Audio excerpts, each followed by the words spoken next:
All right, everybody. Hello and welcome. Seebass, say something real quick so we know that you're there. Maybe. Okay, good. And we've got Yuni here with me. We're still waiting on Morv. I've pinged her a couple times. She said she would be on today. I do have questions for her, but it is time, and I don't want to put it off too much longer, especially since when this is uploaded to YouTube, I'm sure that this is actually online. Because it's not showing. There, okay, there it is. So she should be coming soon. I did say that this is anyway. When I put this up on YouTube, it's gonna be uh it's not gonna be edited, so there's gonna be that 10 minutes of gap. Serventi, what happened to 8 p.m. Pacific? It's 8:11, 8:12 now. I'm sorry. So I was waiting for people. So yeah, Uni's here. Did you say hi yet? Hi. So I was just gonna have her here as kind of an extra fun thing. Don't mind the image that I have up right now. It's just kind of, you don't have to look at the screen. I don't really intend for people to be watching because I don't have face cams or anything like that. So I'm using this time to just advertise what we got. I'll probably put something up for Patreon later. But anyway, I've compiled a lot of questions from Twitter, and then we're just going to be talking about changes coming to Stormblood. I'll probably get something either with Corey or Corey and Jesse, talking about tank changes and everything, and then I'll be having people in with us for DPS changes, and maybe. Oh, hey Larry. Maybe Larry and I will get together, and I can coax him into doing something with me where we talk about everything that we've seen so far post hype. So, without further ado, tonight is going to be our healer, talking about the healer changes and stuff like that, because a lot of you just started asking. I know there's going to be those questions, or those snarky people in the comments. Who asked you? Who cares what you think? It's like everybody in the comments. Well, not everybody, but quite a few people on Twitter and in the comments saying, what's Seabass think of this? What's Morv think of this? I'm just like, okay, well, let's touch on that a little bit then. I don't really think now is the time for my internet to start dying. Yeah, I'd appreciate it if it didn't. Can you tell it to kind of shape up? Yeah, that would be nice. I had a question for you though. What role does Cat belong to? Cat belongs to like the raid boss tier. Like distraction. I just shoot her away and she's just laying in In the doorway. impertinently in the doorway, just like whatever. I don't need you anyway. So we need to do some class research. Uh, Somebody suggests that you punch your internet in the dick. I don't think that will make it run any faster. Um, the internet does have an inferiority complex when it comes to Seebass, so I mean, it's AT&T. They kind of deserve it, so. fair enough. Maybe have reason. Too busy. Maybe I do have her number. Let me check because we were talking in the fan fest when we went. So let me see if I have more. If you don't, then I probably do. Yeah, I do. Okay. You still able to get online because I don't want to leave her out. She said that she was up for today, and I hope she's not feeling sick. She's been dealing with stuff before.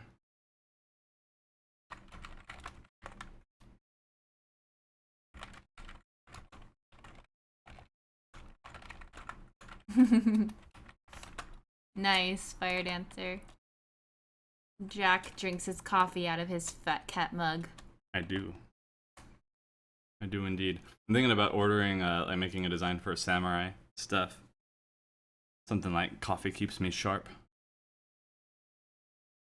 Keeps the blade sharp. Something really weeby and edgy. I don't know if Morv is doing well. She's not on Black Desert, so that's kind of a red flag. Because usually on our off days she's doing Black Desert. So I haven't seen her on. You know, to get a pugilist mug. I won't get a pugilist mug, Larry. In regards to the trailer that went live today, did you see it?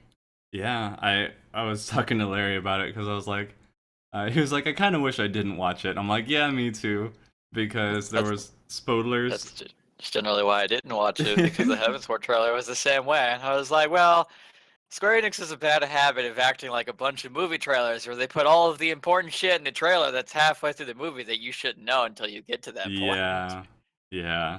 I shouldn't have, but anyway, like my reaction to it was just like, oh yeah, we're badass, and then halfway through, I'm like, we tried, kind of a thing. That's all I'll say. Yeah. Um, I mean, I liked the whole theme of fighting for freedom. yeah, That I was mean really the cool. music was cool and everything. The overall it was well done. It was just it was very spoilery. Yeah. So if I want a anybody, golden sticker glamour. yeah, so be careful when talking to people about it, guys. I know I pseudo spodled a little bit there, so people don't want to do that. I would suggest that you don't spodle it for them. Welcome back, Archie. Archie-chan.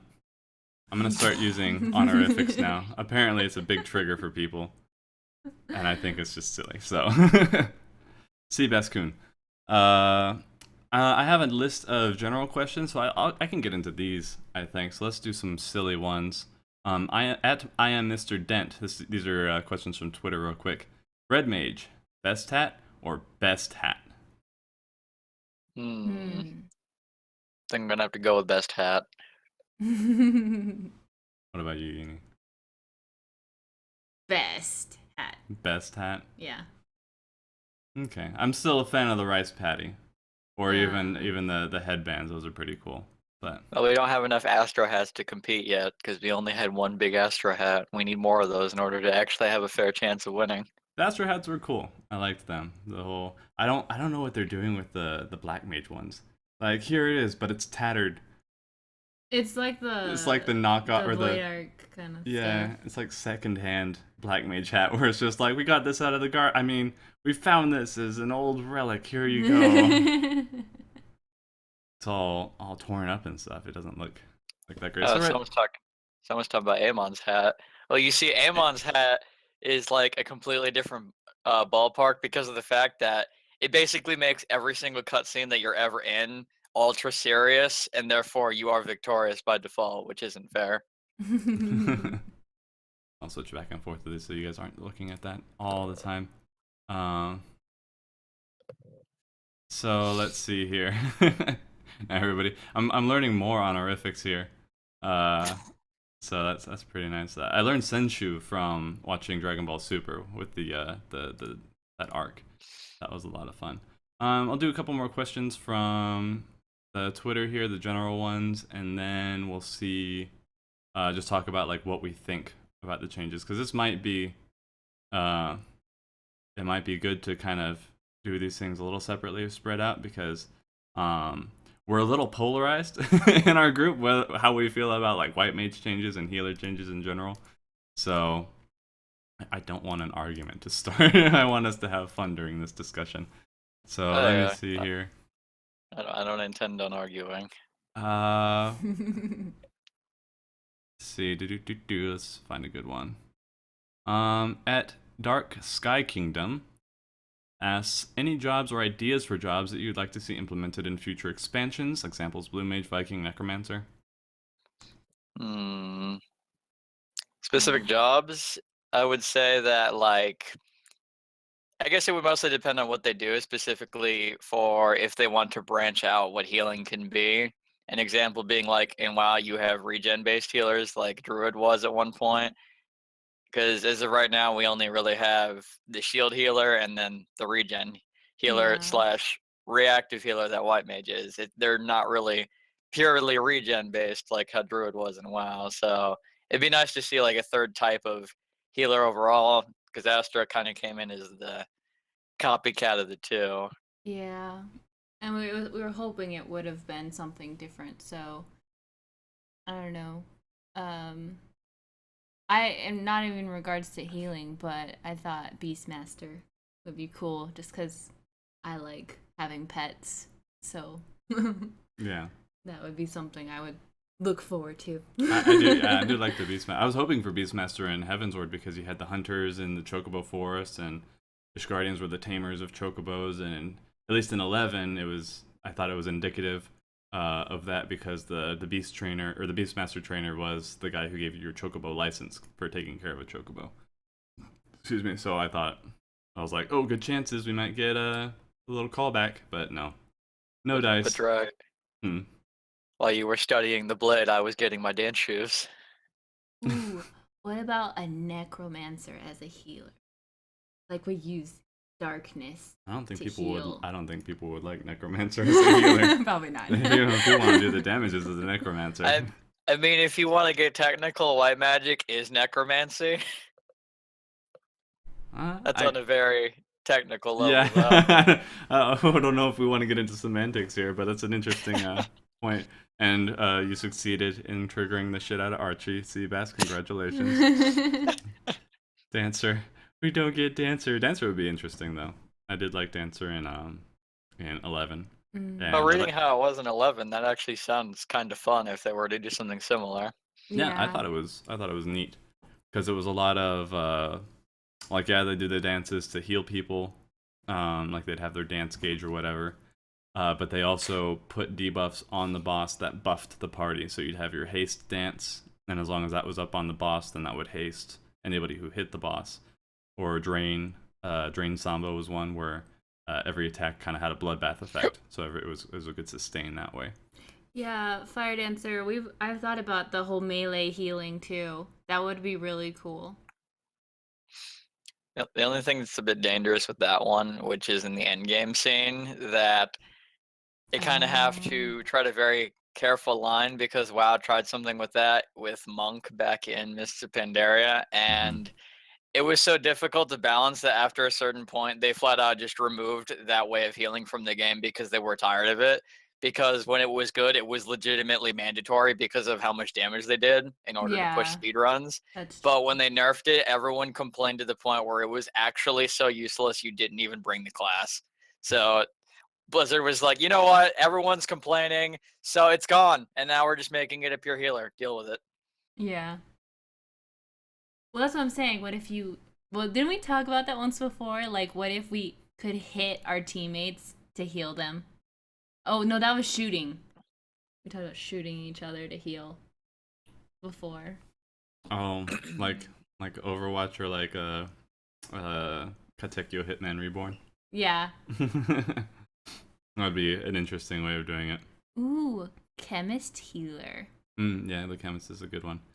So, alright, so on from these things, let's start going into the Stormblood stuff. So we'll start with you, Seebass. And don't filter yourself. How you're feeling about Astro changes and just your general feelings of what they've done with it, and do you think that it's justified, or did you want something different, or what's your take on it? Well, it's a bit of a mixed bag because overall, I don't like the cross-class changes. I feel like it was a very large step backwards because it was kind of used as an excuse based on what they originally said they were going to do. But the actual changes that they did to Astro itself, I'm relatively happy with because the thing that they were severely lacking was a lot of on-demand burst healing, and the Earthly Star kind of filled in that spot right away. And the other thing was you never really felt like you were drawing enough. It's like, ooh, I get to draw one card every 30 seconds. And then they were like, all right, let's just add like 20 in that matter in like 2 minutes. It's like, all right, you got me. All right, so it's taken a step in the right direction then, for the most part, as far as Astro is concerned? Specifically Astro, yes. I'm upset about the cross class, but it's a different story. Yeah, well, feel free. But overall with that. Yeah, I agree. It's interesting, just like the way that they went about it to kind of. I mean, I think it was a way to like level the playing field, but at the same time, as a scholar, having access to even more mana refill. It definitely gives you an advantage because Scholar doesn't need mana, so like. But you could pop it for fun. Yeah, it could it would give you a serious advantage. But I'll get into the Scholar stuff with you in a bit because that's an interesting thing all in. all in and of itself. So I like kind of what we've talked about so far, because this podcast is mostly for you guys. Like it's all for you guys, because we've talked about this at length already over the past few weeks, since we've gotten the first bit of information, doing our theory crafting and saying that we shouldn't do theory crafting and what's going to happen in raid, but what might not happen in raid. So let's go on about the cross class changes and your losses and gains, if any. Also, someone wanted to point out in the chat that Astro is now overpowered. And I'm just going to go ahead and say, yeah, we kind of deserve it. If you played Astro before 3.07, you would know how it feels to have 380 potencies, and healing A1 Savage with that garbage amount of potencies was not fun. Also, balance being OP doesn't really make the class OP. It makes the class just unbalanced because of the fact that their kit, it wasn't really good for healing as much as it needed to be, but balance was just so overpowered that you dealt with the actual problems of the class just for how stupid it was. It was like, well, there's so many issues with the class, but let's just make balance dumb so that everyone can ignore those. That's basically what Square Enix did for that sake. But the cross-class stuff is a different story. The cross-class I'm kind of upset about, but it's something that we'll just have to get used to, unfortunately, because of the fact that when they said that they were removing skills, they said they were pruning stuff that we didn't really use, and that was a big thing, and they were giving examples like Feint and Featherflight and all of that. And then when they made the changes for healers, they're like, yeah, we're just removing your mana return and cleanse. I'm like, what?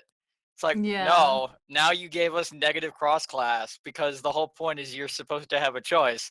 But let's be real here. You're always going to be taking Protect. You're always going to be taking your Cleanse, and you're always going to be taking your Mana Return. That now means you have a total of 2 cross-class when solo running dungeons. In Raid, now, I mean, right? Yeah, that's also gone. But in Raid, you can like coordinate with your other healer, but now it's going to be based on a fight per fight basis where, oh, this fight doesn't have anything you need to cleanse, so you take something else. I don't particularly like that, but that is appealing to some people. But I just don't like how they removed core parts of the actual kit, and then they were like, oh, you're so much cross class to have fun with now, when they didn't really go to that extent for any of the other roles. Because it's like, oh, yeah, you know, something that's kind of integral to your kit, it'd be like, oh, monks, your Greased Lightning's not cross class. It's basically what they did for healers in a sense. Wait, with the rolls, I don't think I understood it correctly. Can we only take like 2 from the roll? You can take your 5. Oh, I think okay. you still get 5, but you have like 10 to choose from.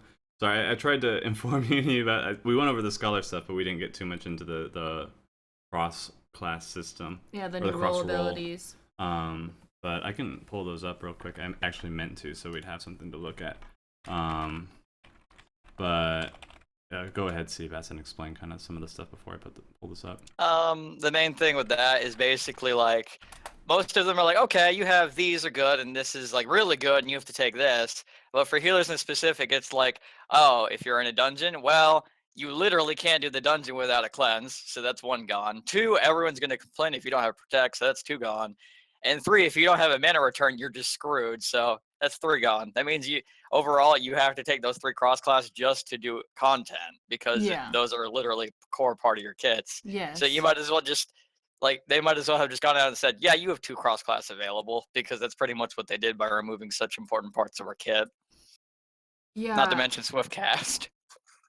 Yeah. Can you if you guys can, if anybody can find that, I didn't think it would be this hard to find. Yeah, because I think I had read that they are taking away the Scholar Cleanse, and that was moving to Roll. So I was like, that's weird, because like you said, Seebass, these are our core things, and they're being moved into a role specific. Yeah, eye for an eye too. No more of that for you. Something that's in the cross roll. So you really have to think about what you want to take. Am I going to be sad when I see this? I don't know. I mean, a lot of healers aren't happy about it, but... Well, like, being completely honest, it's going to be like for dungeons, it's going to be Asuna, Protect, Swift Cast. Yeah. And it's like, okay, mana regen. So that's 4 gone. You have a choice of 1 cross class for dungeons. So you either have the choice between Eye for an Eye, Rescue to troll people, the heal potency cooldown, or cleric stance. And in reality, it's probably going to be cleric stance because dungeons are easy and you just want that garbage to go faster. Yeah. Yeah. But it's still dumb. You don't even get a choice as a healer. But in raid, it's not as bad because I guess if you coordinate with the other healer, one of you takes protect, the other takes cleanse. So Yeah. it opens up a bit more.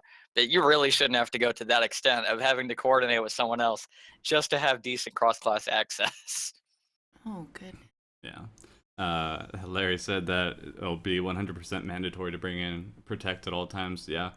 Especially since I believe one of the theories that Seebass has is that since the accuracy has been done away with, since damage is now something that is just done through mind as well. Yeah, I was wondering how that's gonna work. That Square's intention is to not let you DPS at all by making it so healing intensive. That has yet to be seen, and the dungeons that we've seen so far aren't indicative of that. But we don't know how the raids are going to be, whether or not they're going to do. When you talk about the chain light or the chain damage effect that WoW did, that you're kind of. Yeah, I don't really see that happening in dungeons too much, or even maybe extreme trials, because that's more of the bridgeway content for casual into the hardcore stuff, and definitely not in dungeons because that's the majority of the casual player experience, which there's nothing wrong with that. It's just I don't think they want to put that level of stress onto especially healers because of I think Square Enix even knows how much stupid stuff healers have to put up with on a regular basis. But like in Savage, I definitely seeing that because if you look through all of the things they've said in the past regarding healers, like why they didn't remove not cleric stance, accuracy back in 3.2, 3.4, was they said they don't tune encounters to healer DPS, and people were complaining and complaining, and so now that they're removing it, they're probably still not going to tune healer DPS into account for their enrages and ad killing speeds and all the mandatory stuff like that. So the logical thing to conclude is if they're removing accuracy and they're making cleric stance not even relevant anymore, that since we're able to do damage, they're just going to take away that privilege by putting on so much stress in Savage that we won't even get the opportunity to do anything but heal. Yeah, I could see. Yeah, I could see that in raid. But yeah, like you said, in the dungeons with they're doing the reduction to all AOE's. It's gonna be like they don't want you to pull as much, so then it's not gonna be that healer intensive. Because the only reason why I would sit and heal is if someone just pulled like 3 mobs in a row. Yeah. But with AOE's becoming what they are, that's not gonna be, possible. Yeah, the AOE's are across the board nerfed. So summoners, welcome to the mortal realm. I hope you had fun through all of Heaven's Word. But now you're screwed with the rest of us. But yeah, so let's see, somebody's saying in an interview with Yoshida Mr. Happy, Yoshida specifically asked him to include in his video that he absolutely whatsoever does not have the expectation that healers should DPS. Yeah, okay. That's fair. It seems to be consistent with what's been going on, but it's good to have that reaffirmation if that is what they said. So I haven't checked out a whole lot of the interviews and stuff. I look at the videos that they post out of the different jobs, and then we kind of go from there. In the old interviews regarding the healer DPS thing, that is definitely true, but he did say that healers will probably DPS when it comes to progression and speed runs and world firsts, and the majority of Savage is going to be progression and pushing the limit for a lot of groups, so that was the majority where DPS was happening, hence the whole healers should they DPS mentality, which in reality it's more so they have the choice to or not depending on the group, because if you have a tank that doesn't even know what a cooldown is and you're struggling to heal them, I don't really think anyone could complain if you don't have the time to DPS. But I DPS as a healer in dungeons because when you're that overgeared and you can deal with the majority of going to go with alternative player experiences and skill. So with that, it doesn't matter if the tank doesn't know what a cooldown is. You can still find some time to DPS. Yeah, yes. Well, part of it is just once the once you hit a certain point, there are no more new dungeons. There's nothing new added to your ability to get tomes and all that stuff. So it just kind of gets stale after a while. So you just kind of want to get through it quickly. Yeah. You don't want to have to like, oh yeah, I love this dungeon. I love pulling the exact same mobs in the exact same order in the exact same way and doing this boss with the exact same mechanics. Just the formula that they have for such a railroaded system of dungeon is just let's get through it. Let's get out of here. Even Palace of the Dead, I'm just like, okay, let's move along here. It's not. There's no entertainment in there. Really, it's like, oh, the first couple runs, you figure out the boss, you figure out how it goes, but yeah, so the whole AoE changes and DPS changes and all that. It's just one of those things that I wish they allowed for for big pulls, but I'm starting to get sidetracked on it. But let's pull it back to Yuni, and we saw a lot of the changes for Scholar, or rather a lack of changes for Scholar because it's already good. Yeah, Square Enix is pretty damn confident in their design of Scholar, and I don't think any other classes, except I think Samurai is going to be in there. They have a really good kit, but we'll get to that tomorrow on the stream then. But yeah, they changed almost nothing aside from like taking something away, doing this and adjusting, but like almost nothing. Well, yeah, the things that they took away, I mean, like what Seebass said with the role, it's just gonna be interesting, but I mean, yeah, we're not gonna have that much variability in regards to role, but in regards to just Scholar abilities, I actually thought it was pretty neat. The only thing that I was concerned with was actually the Fairy Beam, because I thought it was gonna be where the fairy would actually focus on healing that person when I'm healing that person, because right now they go to whoever is closest that's low HP. Even if I'm healing the tank, I have to have the macro set up so that they heal the tank too, otherwise they'll go to whoever. So I thought the beam would be the way of, okay, every time I hit physic, they're going to hit the tank. But instead it's like this, they can't do anything else when they're in the beam. And that's where I was like, ooh, that makes it a little bit more situational. So I think that'll be more interesting on how the beam will actually end up being used. Yeah, I think so far it's the only thing we've seen that your gauge is even used for, right? Yeah. I have a bit of an idea for that, but it's mostly speculation, which is you're completely right about it's a bit concerning that they can't really target anyone but the person they're hitting with the beam. So the way WoW has healing, depending on if you're in 10 or 25 man, you generally have a raid healer, and then you have people who solely heal their tanks. And for, with all of the changes being done to healing, you can honestly suspect a bit that they might move to that system if they're not giving us the time to DPS. So it might be, instead of having like an off healer who DPSs in downtime and then a main healer like you did in Creator, it's just going to simply be, oh god, everyone's blowing up. So like it would make sense if your Scholar has their fairy on one of the tanks and they're just keeping that tank alive. The Scholar focuses on the other tank, and then whoever your other healer is, they're just focusing on the actual raid group. So that's the only way I could think that would come into account, but that's entirely speculation based on how they decided to change healing in the Savage environment. Yeah, because my concern was with that is well, it's hard to find a good healing partner. So me and Seebass have worked really well. Me and Morv have worked really well, so I've been fortunate that way.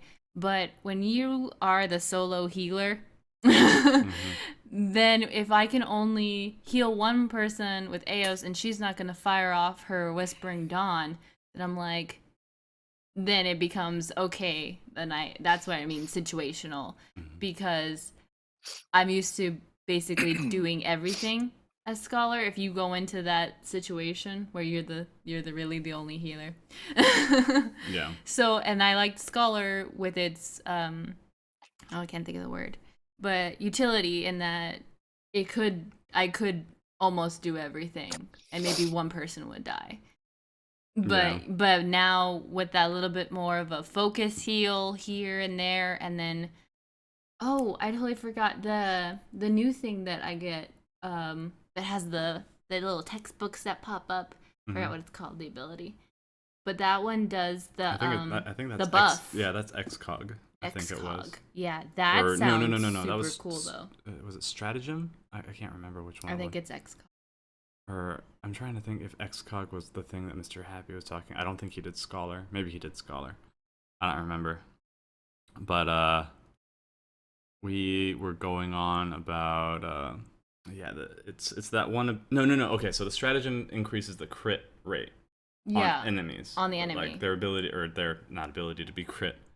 That's for Chain strategy. yeah. I think XCOG was the one where you put it on the tank. It doesn't say that there's a buff timer, so you just kind of throw it on them, and as soon as they hit below 50% health, there's like a Oh yeah. 650, 900% I or totally 900 forgot about potency. that. Yeah, it's really big. They didn't have a timer on it. That was another thing that was curious to me.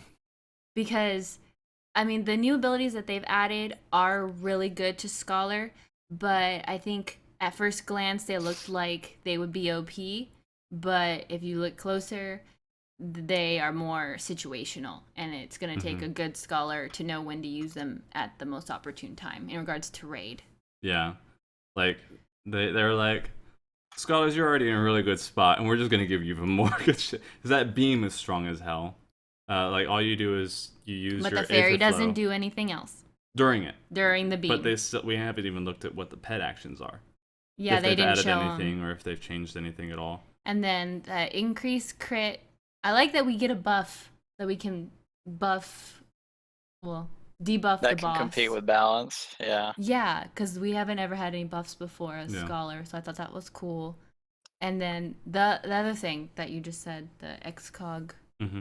is gonna be interesting because, yeah, it'll go off when someone's below 50%, but it didn't say like how long you could have that buff on a person.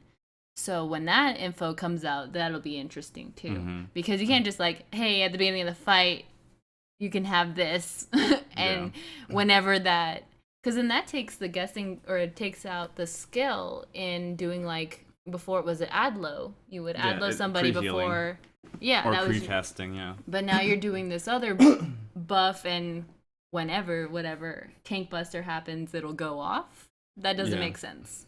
Yeah. I'm pretty sure there's going to be a timer on that. Yeah, I think that I like the Skull kit a lot. The new Scholar kit, I kind of like as well, because, like you said, it doesn't seem like they're doing too much that's different. It seems like it's still saying mostly the same. But from what it looks like, that what they're getting, like the main thing that Scholar was able to lack is it seemed like they lacked a lot of in the moment damage control. Everything is in my fucking domain now. I control the situation, and the new stuff is just like, hey, now you can literally deal with everything. Yes. Yeah. You need to, but you're still basically the same until then. It's just like that. Got the tether. Everything is based off of crit for DPS now.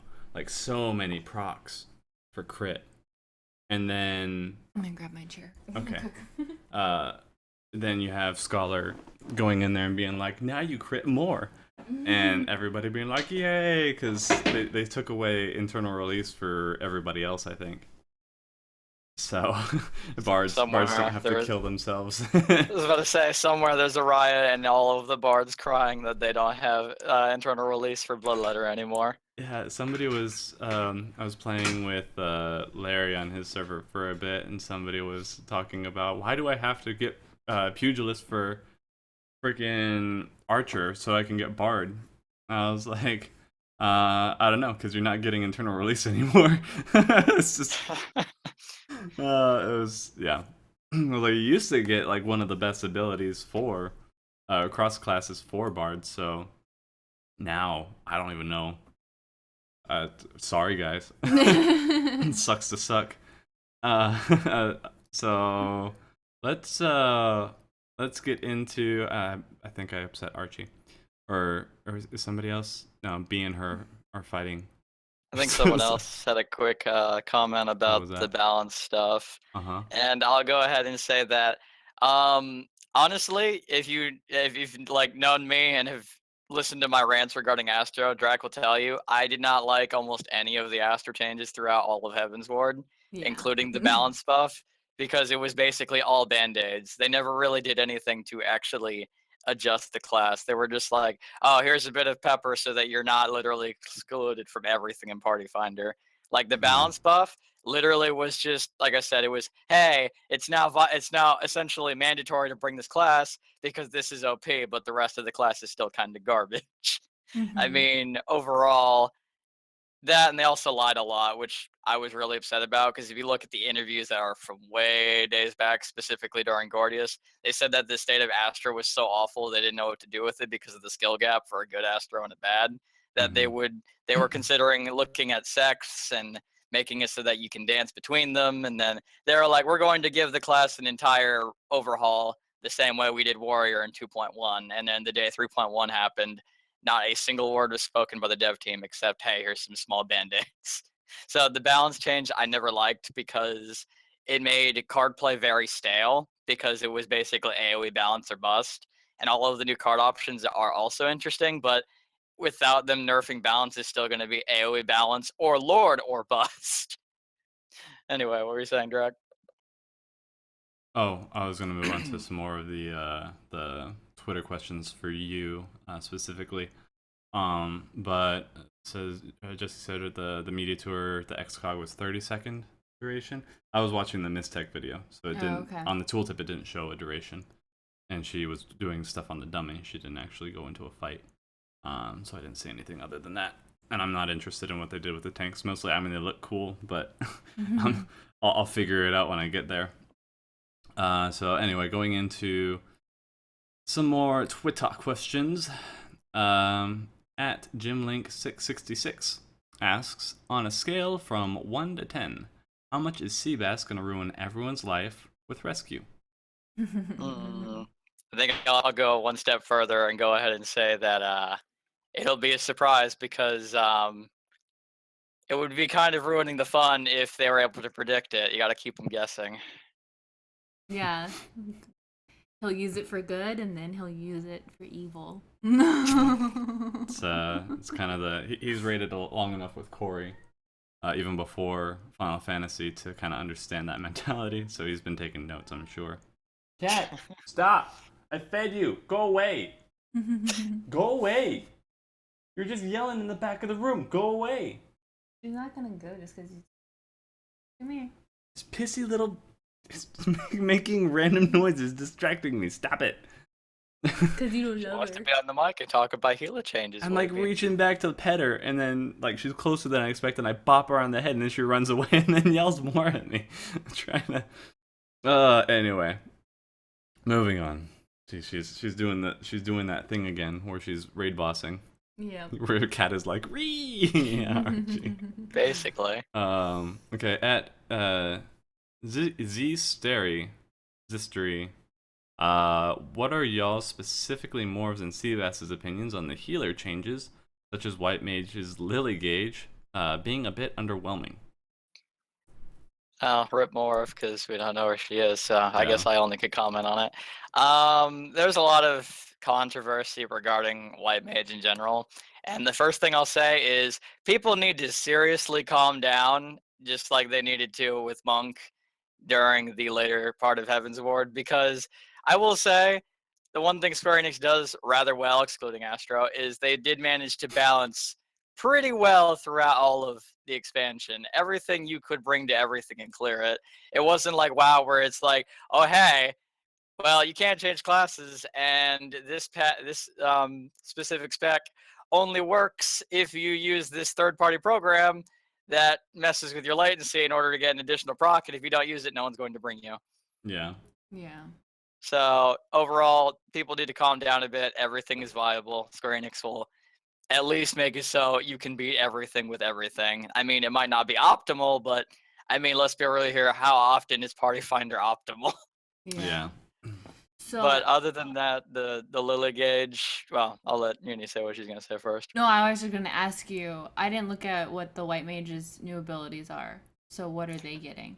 I'm curious. Well, like, The main thing that people are upset about with the white mage changes is they're getting a lily gauge, and pretty much how it works is whenever you use cure 1 or cure 2, well, they changed the cure 2 thing since the complaints, but basically the lily gauges, you get a bunch of lilies off of a proc, where if you use cure 1 you have a chance to get a lily, and it was only like 30%, same with cure 2, but they changed it to 100.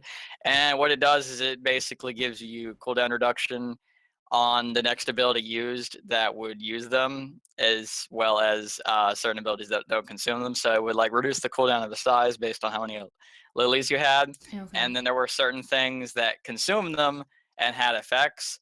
And people were complaining because they're like, oh, why is there so much RNG? If I want RNG, I'll go play Astro, which was a completely valid point. But Yeah. the main thing that was like bad about it was their kit was not really designed well, because the main thing that they said they wanted to do with Stormblood was make it so all of the kits were as synergistic and complete as Scholar and Warrior.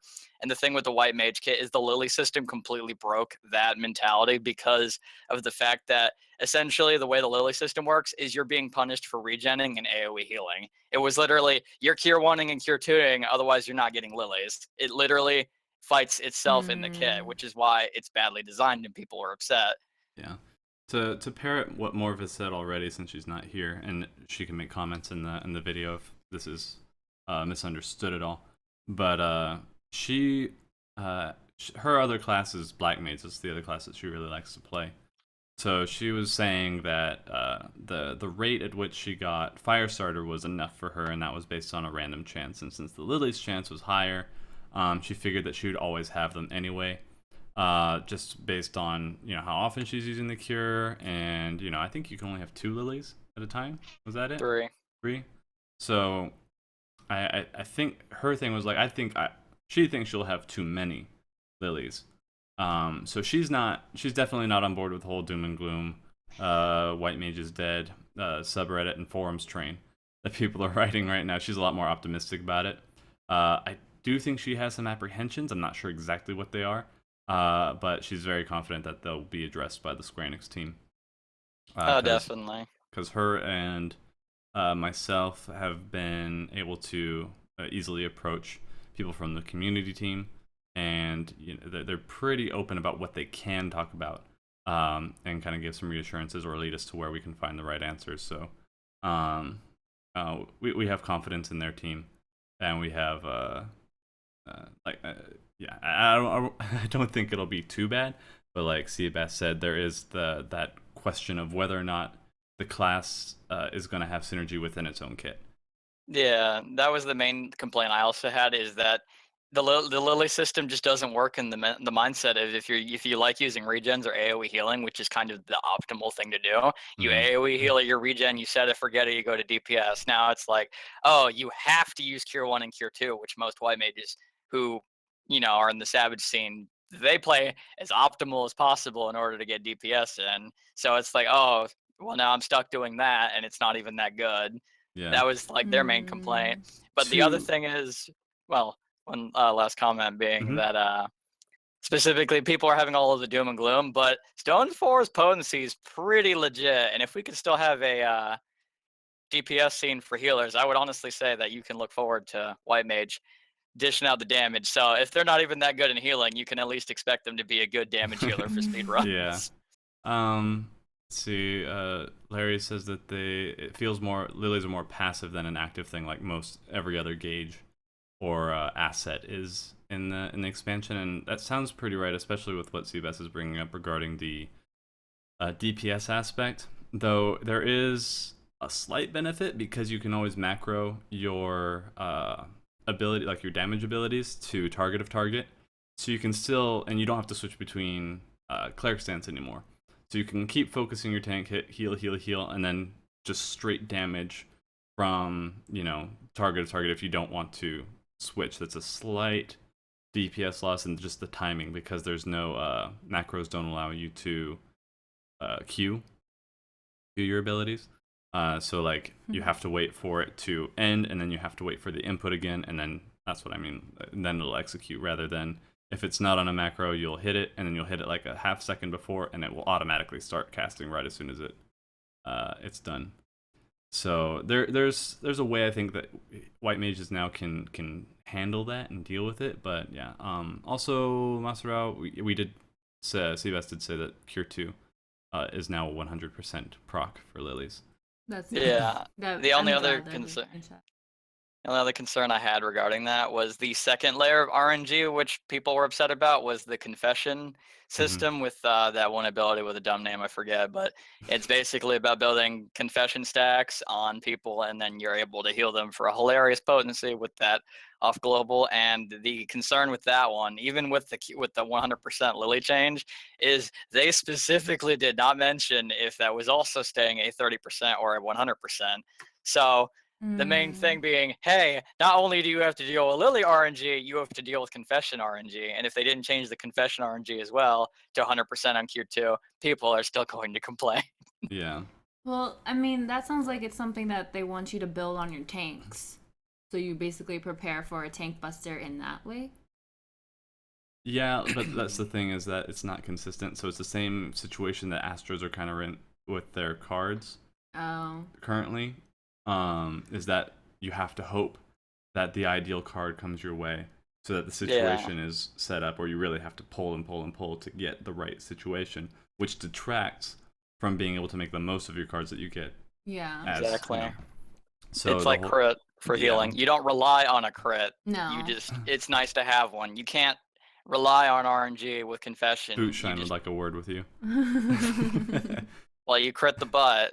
Yeah. That's a different point. But yeah, like you can't depend on RNG, which is the main thing there, like Drek is basically saying. If you have it, it's nice, but with the Confession, it might never build up, and then you don't have that little cushion to help with the tank buster that you're readying for, or you might get 1 stack instead of 3. So Yeah. RNG, it will never act in your favor, and that's the main thing the dev team needs to keep in mind. Yeah. Whereas with Scholar, RNG can only help them, because right now it's either your fairy heals or I forget what if you use an Aether Flow. Yeah, every time you use an Aether Flow stack, it gives you a chance to proc a cooldown on Aether Flow. Yeah, I love that. So every time you use it, you have a chance to decrease the cooldown by 10 seconds. Yes. So you could only have a 30-second Aether Flow, or you could have a 60-second Aether Flow. You're already used to the 60-second Aether Flow. It doesn't hurt you at all. Yeah. So having a 30-second one only helps you. So I think that RNG should only help you. But in this case, it seems like they're making it a little mandatory to, depending on if they really want the damage to be going out. Not for summoners though, Larry. Don't get too excited. Somebody says the confession stacks only last for 30 seconds. Okay. So that would make it even more difficult. Yeah. If you're not able to stack them. If you're not keeping the stacks up. Though if it refreshes, that's a little different, but still, like Astros can at least hold their cards and set up that way.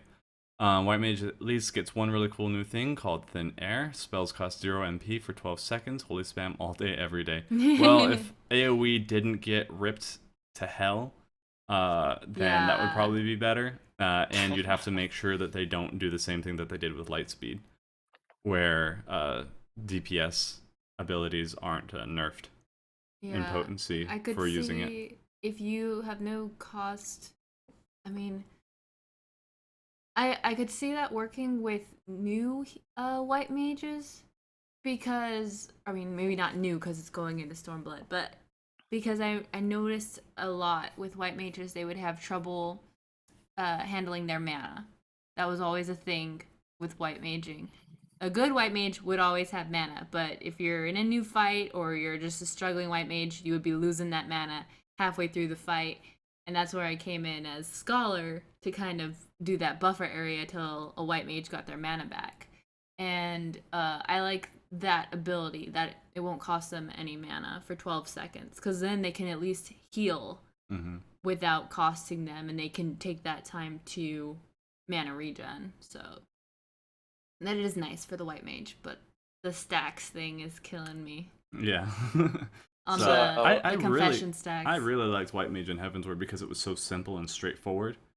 And that's just, I didn't want to think when I healed. Like, I liked Scholar to challenge myself a bit. but and Astro. He's not a very good healer, guys. By the way. Whatever. He will let you die. I won't let you die. It You're just a kind DPS of happens. healer because you're a DPS. Raya will talk shit if I don't. I was just like doing like random DPS, and he's like, "Put on cleric stance. You're in savage for goodness sake." I was like, okay. So he didn't let me. Well, now no more cleric. Yeah. I forgot to mention to you, I'm going to do some scripting for the next expansion for when I level White Mage. When I get Thin Air, I'm just going to have it automatically play Running in the 90s in the background. 12 seconds, it gotta go fast. Yeah. Let's see. Oh, this is a good question. Let's see here. Actually, I'll save that. I'll save that till later. Remind me to come back to that. I don't even know which one you were Don't worry looking about it. It's at. fine. There was one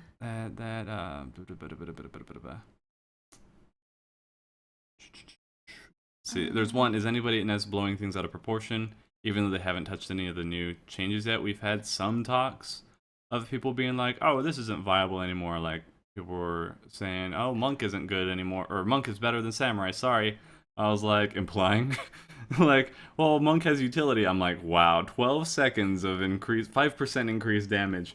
Stop the presses. Exactly, Larry. I'm not passing judgment on any class until maintenance is happening and I'm seeing data mined ability numbers. That's my main thing there. Yeah, because I mean, there's still things that are subject to change, and then we won't know how the classes will play out in a raid situation. And you have to understand that our group, while we do take things seriously, and there are serious moments where we're like genuinely concerned about the state of things or irritated about things, we're a bunch of memers. So generally, if something is said like delete Monk and rip White Mage kind of a thing, we embrace those as jokes, and we kind of throw it around and kind of because I like to complain about stuff. That's one of my ways of humor, is just going over the top and complaining about something in a an hopefully obvious satirical way. But yeah, so it doesn't hurt too much. That's what we do. Yeah, Larry, remind me about that thing you won't know about. Yeah. That's what I was talking about. Coping with salt? Man, you know my specialty. Yeah. So, yeah, that's the... we don't know what's going to happen. I've at least been trying to keep everybody chill and being like, if anybody says anything, that's another question here. If we've heard about the meta, yes, we've heard about at least bits of the meta.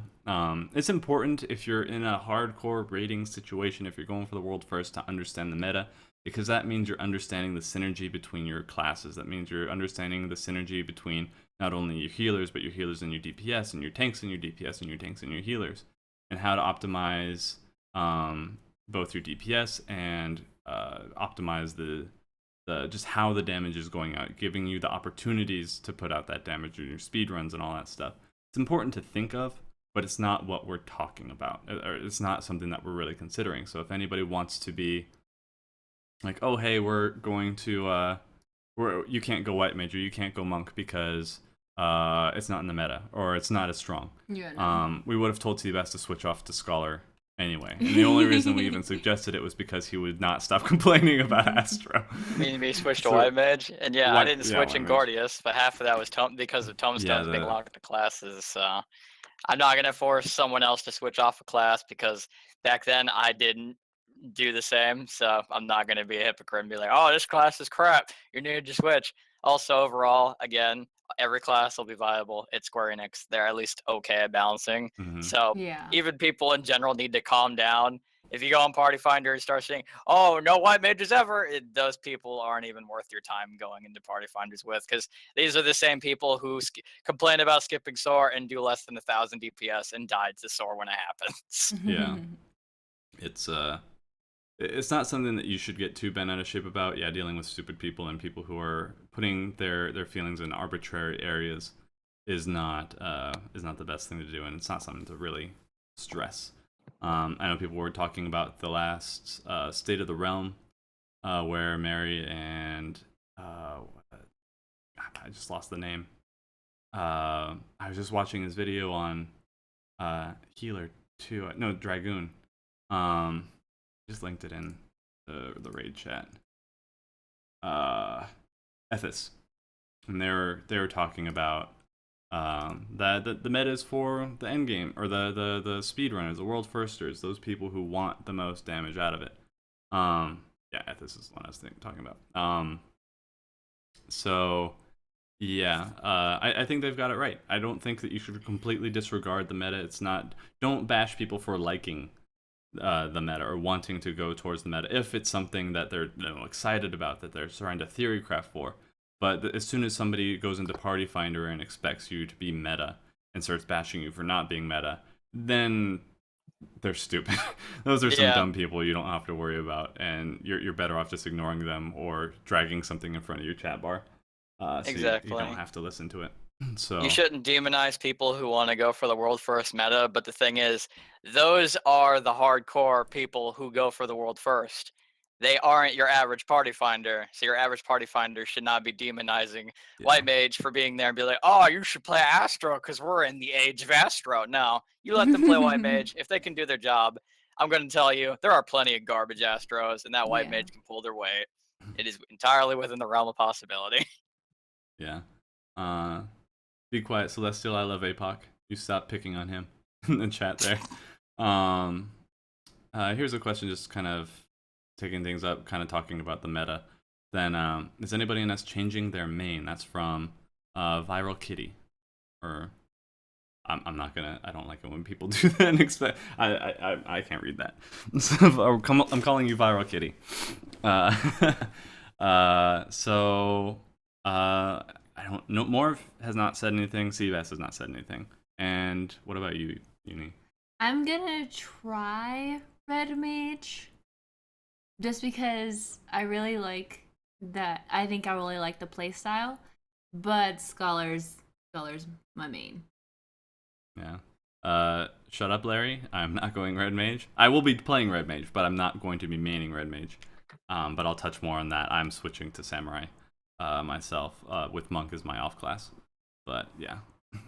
As far as me switching, what I'm going to be doing throughout all of Stormblood is I'm going to clean out my closet. I'm going to set up my Yoshi P shrine, and I'm going to put a pair of like dance shoes and like the green healer square, and I'm just going to like pray to Yoshi P and just be like, healer dancer, next expansion, do it so I can switch, please. Yeah. Yoshi P. So yeah, I was excited for Dancer I really to thought be a that thing. would, Yeah. They really baited the shit out of us during the fan fest. Everybody was like, "Yeah, Dancer," and then they were like, "JK, not Dancer." just boobs. You don't like boob window? What's wrong with you? I like the boobs, but it's. I said boob window, not boobs. I don't know what you're talking about. What is? Do you need? RGA says, "Do you think Seebass would hurt me if I went Samurai on Lamia ult and followed him around screaming, 'I need healing'?" You have to do that on Ninja, because I think Genji's more Ninja than Samurai. Anyway, that's another discussion for another time. I mean, you can. I don't know. I think Astro DPS is okay, especially with all the balance shit that he can give himself now. So I guess just watch yourself. At Rubel Uprising, what wonderful ways would Seebass troll everyone if Astro cards could be stacked? If I actually thought about that as a fun ability back before while we were raiding, which is I would have liked a cooldown, which is you get a super card that's every single card effect for a single card duration, which I thought would be hilarious because then I would just place it on myself. And then I would just not even DPS. You would just see the balance of the arrow and the spirit be like, oh yeah, all of this healing. I think I'd at least make Raya die a little on the inside, and I'd be happy. Yeah, it's a good thing. Somebody's bringing up giving me arrows. Would you like to make your announcement here, Seebass? Yeah, I think I'm gonna just do a big old M. Night Shyamalan plot twist and just not make a single arrow joke throughout all of Stormblood, just to see how things go. We've overplayed it quite a bit, and since Samurai I don't think Yeah, that Samurai's was the gonna other hurt. thing. Somebody was trying to get me on it, like doesn't have a TP return. So how is it gonna feel when Seebass gives you an arrow? I'm just like, only like 5 Yeah, abilities, or only like 4 abilities have TP over 60. Like a TP Mhm. cost over 60. What am I worried about? well, that, and it's a cast bar system, and Arrow would benefit you. Why would I give you that? Yes. If anything, it'll be not giving me arrow jokes. Start Exactly. giving me bowls. That makes sense because I will be ripping aggro off of the tanks. Especially if Corey starts passing aggro to me. Let's see here. Kage Yule asks, will Seabass now also cleave the group, and is Corey anxious about him stealing his privilege doing so? I haven't talked to Corey about it. I haven't heard anything about it, but I don't know. What are your intentions with rescue? I mean, as Square Enix, they seem to have neutered me, so I either get rescue or a heal cooldown. We'll see how I'm feeling. If I'm feeling spicy, I might do my best Corey impersonation. If not, I'll just be healing. No, if I've already said in the Discord, if anybody rescues me and stops me from hitting a cooldown or a combo or makes me lose my stacks, I will punch something. I will be so mad because I hated it in T4. I hate displacement mechanics. Not like the Sophia where you're knocked back and forth, but like when you're sucked in somewhere or you're pushed somewhere else. Oh, it pisses me off to no end. Oh, I get mad. Oh, and I forgot the one. If Jesse uses that fancy paladin ability with the big You rip them snowflake out of wings. it, yeah. Yeah, no. Scoopy time. Oh, good times. What are you talking about, Larry? Yeah, that made no sense to me. I Either. think it's a reference I'm just not getting. This is way too spicy. You're drinking mayonnaise. Okay. Gross. This is the last question that was specifically asked to you, Seabass. Or actually, it was for Morv and you, but you're the one here. What are your thoughts regarding the state of healers with the information we currently have? Kind of gone over that a bit, but If I were to recap every healer, I think Scholar is going to be in a very happy and good place. Yeah, Bane is rip, but I mean, let's be real here. Bane is a bit OP, but I don't think it deserved that much of a neutering. But overall, Scholar will be in a very good place, and there's not really much to worry about there. As far as White Mage will go, I feel like there might be a bit of an exodus of people quitting Scholar and going to Astro, which will be a bit sad because I don't really enjoy the idea of Astro being flavor of the month. And there's a lot of white mages who are really good, and they don't deserve the flack they're going to be getting, considering all healers put up with enough stupidity as it is. And Astro, I will say I am a bit concerned because let's be real here, we're moving into the age of the Astro, and it will be the flavor of the month and the top healer, I'm going to assume, based on all of the changes shown.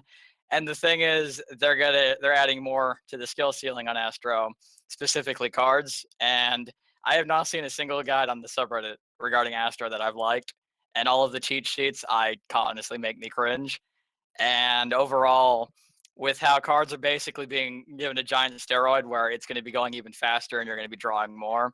And with the sleeve draw where you draw all of them at once, it's going to be a lot faster and a lot more cards. But the thing is, they've already said that if you already have something set up, it won't actually cover that.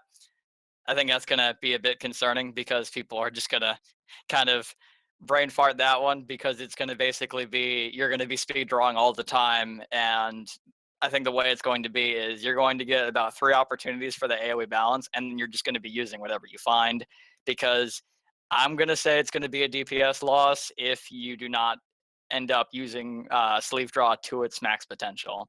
Yeah. Because that's 4 draws, and that is another chance to get into an AoE balance and another chance at a Lord. So with the amount of speed and high tempo that cards are getting, as well as having to heal and DPS, that I don't think people are going to be exactly up to the job because of just how stressful it's going to be doing that. A lot of people already don't like Astro in its current state because they don't like dealing with Royal Road and just overall having to do cards because it can be a bit stressful if you don't really know what you're doing. Yeah, and then I mean, I see what they're doing. They want more people to play Astro, but like you said, we're gonna have a lot of new Astros, and it's just it's a class that you have to like that play style, I feel. Yeah. And it otherwise it's not gonna work for you. Like for me, I tried it. I think I did 2 or 3 levels, and I was just like, this just feels so weird for me. So I mean, I still think people should give it a try, but I wouldn't say like switch to it just because you think it might be better than another healer. Larry, is a targeted 300 damage potency, if I remember correctly. And yeah, a lot of the player base for healers are white mages because, like Drac was saying, it was the simplest of the three, and Yeah. it seems like they're basically forcing healers to step up their game a bit in the next expansion, with adding complexity to just about all of them. Honestly, out of the three, I think with the confession and the lily system, if you're uncomfortable with healing but still want to main a healer or just play one as an off class, I think scholar is honestly your way to go as of now because of all of the new stuff that they're getting. They're getting a lot of damage control, and it's a shield-based healer. So as long as you can get shields down and you have a pet to get your back, I think that will be the best bet for people who just want to play healer for fun rather than get stressed out by it. Yeah, I agree. Yeah. And I mean, it's not really fair to the player base because they haven't. They still like once people are once they're new to the game, they get in, they get to their first dungeon, they realize very quickly that there's only all of one choice to go in as a healer when you're starting off. So if people want to join the game and heal, they don't have the choice of going between Scholar, White Mage, Astro. They have to No. start White Mage. They have to start Conjurer. And they go from there, and then hopefully they learn later on that at 30 or so, I don't know, you have to get into Ishgard to unlock Astro, I believe. So get to level 50 with White Mage, get used to all that, and then switch your class to Astro if that's what you want to do, or get your Arcanist up to 30, and then you can then heal from there. Yeah. So it breaks it up quite a bit. Granted, the first 30 levels aren't the worst to get through.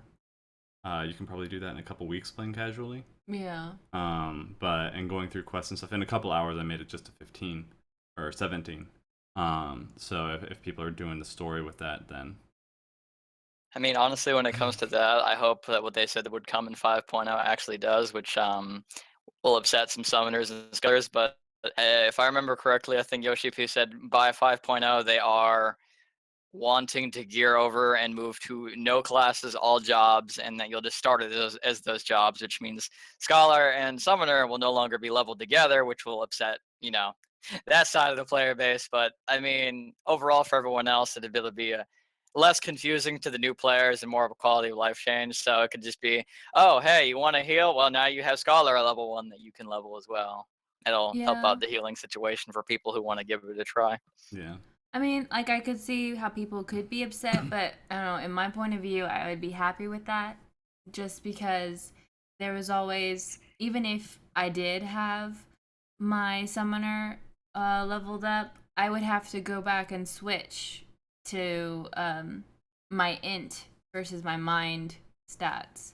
So I found that as a hassle. So if they get separated, then I could actually have a summoner and then actually have a scholar with their traits to their max ability.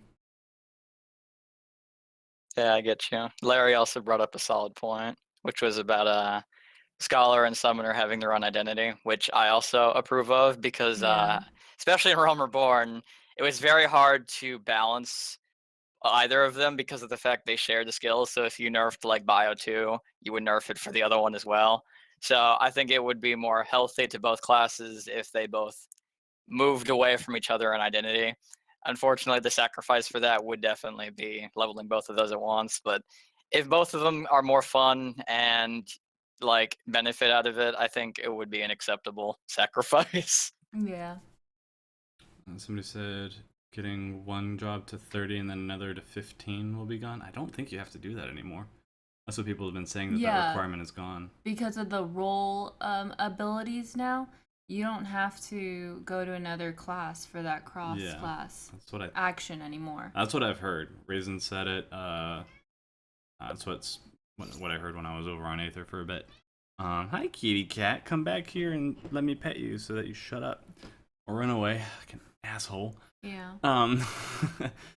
So, yeah, that's but I mean, it's still one of those things where hopefully they keep moving in the right direction. Because I mean, I agree with Larry for a bit there that I liked getting a free healer / DPS for only leveling one class. Yeah, but at the same time, yeah, I do think they need their own identity. let's see here. Do you have any other notes as far as like what you're thinking about? Because you don't heal as much, or you're not. I'm not you don't play raid. as much, so you I'm don't not raid, raid so healing, but I mean, like in regards to just healers changes. Like how you're feeling about it. I like them. I mean, they're adding. I think what they added was good, but they are making us move a lot more towards just healing versus the DPSing. But we still get that chance to DPS, and by taking away the accuracy, I don't know if we would like in order for us to do DPS if we need to meld the new one, the direct hit. No. We don't actually get that. It's a DPS exclusive stat. Oh, okay, so then yeah, Every we role will do has an exclusive as of now. Tanks get what is it called? Tenacity. Tenacity. DPS get direct hit, and then our unique is still going to be piety. Really? Yep. The audible disappointment. Yeah. Yeah. Yeah. Oh. Hey, at least to get our melds back instead of being held hostage by accuracy. Yeah, they said they would change. I heard that was confirmed that any gear with accuracy on it would be changed to those main stats, or those new stats rather, or pseudo new. Stats. Yeah. Oh god, I'm gonna log in with 17k mana. I don't know. I don't know if that applies to the materia. I love piety. I would venture to guess yes, but I would be really disappointed if all my grade 5 materia that I had for accuracy is just like poof. I'm gonna assume that all of the grade 5 accuracies are going to convert to either crit or determination, since every class will still benefit from them. Yeah, well, from what they've said, it's gonna be at least on gear, it's changing to accuracy is going to direct hit, tenacity, or piety. So we'll see. Broken materia would break my heart. To the chat, healers will have piety. We won't have direct hit as a materia. Yeah. I haven't actually confirmed if it will be stat exclusive, like it won't function on another role, but I'd have to double check that, because from what I understand, like you will only have direct hit on DPS from like I think the latest interview. So we'll see. Well, they didn't want tanks being able to meld strength, so I thought that would apply to all the roles too in regards to the. That whole thing was to have. They didn't want tanks to feel like they had to pick different gear. That would be counterintuitive in order to be viable in a damage situation. Because that's they highly underestimated the level of EPing of the player base. So when people were putting on the damage accessories in 3.2, 3.3, I think is when it changed. They were buying the DPS accessories and then pentamelding as much vitality as they could. Yeah. Onto it in order to max that out. And so then they changed it so that vitality gave them the most damage. Yes. Strength gave half as much. So.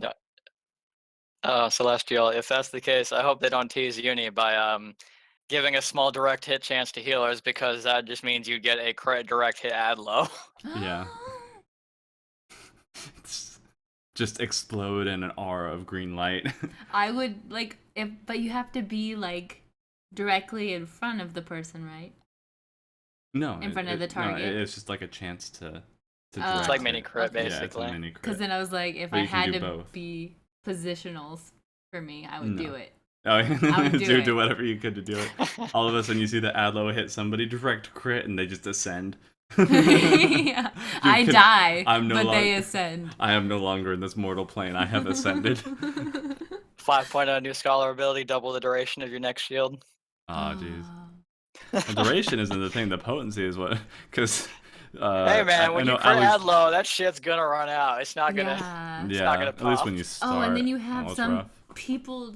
Sorry, some tanks that just sit there with my Adlo, and they don't go.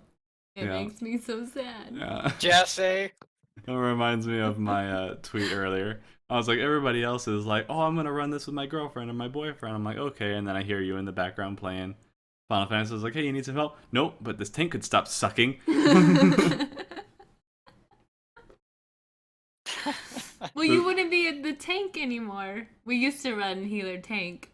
Yeah, I mean, I still have my tanks up. But you would be running. You would be running samurai, and I would be healer. Well, I mean, if we go leveling together, I'll be doing samurai or monk. But. So I have a question for Yuni. Ooh, what? Do you have a wish list for healing in the expansion? Wish list and like abilities that I wish I had? Not so much abilities, just what you would like to see happen in the expansion overall. Be it abilities, boss fights, how healing works. I do. I wish that. I mean, maybe it would be a bad wish. But the Adlo crit thing, I wish it wasn't I wish my Adlo potency wouldn't be based off of crit rate, but maybe more of like a proc chance. Like after doing so many I guess that would be actually what white mages had then. Like after doing so many heals, I have a chance to get a free potency Adlo. So like if like a 20% on physic to make it so your next Adlo is just a guaranteed crit. Yeah. That'd be nice. You have something for Sucker right now, don't you? Well, yeah, Sucker is that after you have a chance that every time you put down Sacred Soil, you get a free Sucker. So I guess it would basically be a similar mechanic, but in regards to my potency Adlo. I'd like you to be able to do more with your healer gauge, your scholar gauge. And then just fairy? Yeah, because I mean the fairy is nice, because right now all it is you've just given scholars even more ability to AFK. So like they heal for a bit and then they put the tether on the tank and then they just alt tab out. And sorry, Uni's gonna be stepping out. Everybody say bye, Uni. You might be bringing the baby back, but my mother has been watching baby while we do this discussion, and she's fussing about something. So things to steal. Yeah, she's gonna try and steal my shit again. I'm really chomping at the bit to talk about my decisions on Monk and Samurai 2, but we will get to that tomorrow as Still well. have my wish list. Oh. What? Well, yeah, I will get. I'm just saying, like, I'm just going off of what I'm. God, I made a joke. Would you just leave me alone? It's joke. Why you mad? It's only game. It's anime. It's joke. It's joke.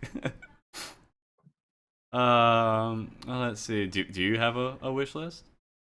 I would like whoever does the fight, like designs, to go play WoW for all of 5 minutes and go back in time and go do Valithria on content and then go to Pandaria and do Sulong on content. Because please, Yoshi P, I want some interesting healer mechanics. I want you to make all of us miserable or all of us happy with a bunch of different stuff than just babysitting. I want a boss fight where the DPS have to kill the ads and they have to keep them from getting to the boss. And it's the healer's job to heal the boss because, you know, I like to be in control of the boss's health bar for once rather than the DPS. Well, you are getting a little bit more, especially with, I don't know, if Lord gives you that DPS check and then you don't have to switch between Cleric stance anymore and just Scholar throwing out cards like Twisted Fate the entire damn time. Let's see. I think we've gone over Apoc's question, which is more of how does everybody feel about the overall changes? What do we like and what do we hate? Is there anything else you want to add to that, Seebass? Kind of like as far as like the game, the story. You are seeing that the person is a guy in the armor, in the Garlean armor from the trailer. We heard the voice, so we're not getting any of that cheesy. It was Ida's sister all along. I'm still Cliche. expecting her to randomly come in because, I guess they like writing anime storylines. Cite all of the 50 to 60 ninja story where you had to save a dear princess. Princess. Overall, story-wise, I'm rather happy with the game. I mean, it definitely, like, the main thing I've always liked about Final Fantasy is it definitely makes you feel like you're the hero of the story compared to go play WoW, especially during Cataclysm, where it's like, oh man, Dragon Soul, we're gonna go kill Deathwing, and then, Thrall shows up, I have a dinner play, and he kills Deathwing and steals all of your glory. And then he did the same thing in Pandaria. It's like, I like how Final Fantasy makes you the one in charge and in the story, because in other MMOs, they're rather infamous for making it so that the character can never be the one that actually did the big thing, and it was someone else, like a main character, so they could have books or whatever. I mean, WoW was infamous of that for years. That would make me mad. Be like, I just went through all these dungeons so someone could just do it for me. I was like, where were you? Yeah. Where were you when I was getting my face hit? That's how I felt in Slork High. Because Amaric and Alfino are like, yeah, we did stuff. I'm like, fuck you. No, you didn't. Somebody talking about the katana revolver for the main antagonist in Stormblood. I mean, how did you not see that? That image has been released for the longest time. Yeah, I completely know about that. I don't think it's cool. It's cool as hell, but it's bulky though. Yeah, but I mean, like, I wouldn't want it myself. That guy's fucking ripped. Yeah, he's let's see. Gunblade one. I will say though, real quick, that one other thing that I would like to see for the story though is they've been teasing as the character that you get like a dialogue chat box and multiple options and stuff. I would actually like if they expand on that a bit, and I would think it would be nice if they at least would give you a second option that could spin off into like an actual meaningful impact instead of, oh, I select this and then you just get hit on the bow and it didn't matter. I'd actually like if there was at least a nod or a slight change to where it's like, I chose this instead, because if it doesn't matter, then why even have it to begin with? No, I agree with that. The thing is, and this is where people will call me a Square Enix apologist, or at least a Final Fantasy XIV dev team apologist, where I want Square, like, you gotta understand their position and like their limitations, but I'm still upset that those limitations are a thing, because Square Enix still, I don't think, has understood completely how well Final Fantasy XIV can carry them through, the development of all their other projects, and they need to stop taking people from the Final Fantasy XIV team and put assets into it instead of taking Yoshi P to work on other things, taking members of their teams to work on, like when they did it with 15. I agree. They need to keep people on the team so that more can be done with the game, because they're really shooting themselves in the foot, because the few people that they have on the team are just running around like chickens with their heads cut off trying to get out all the content that they do have. And they always at least have like one thing behind schedule, at least behind what's planned, which is acceptable. I understand that things happen. I'm not going to damn them for that. But the thing is that they're always, for the past few patches, they've been in that spot, which is really unfortunate. So I'd like to see that as well. Especially things like they were talking about where the class or the job that you're in will affect the cutscene in some way.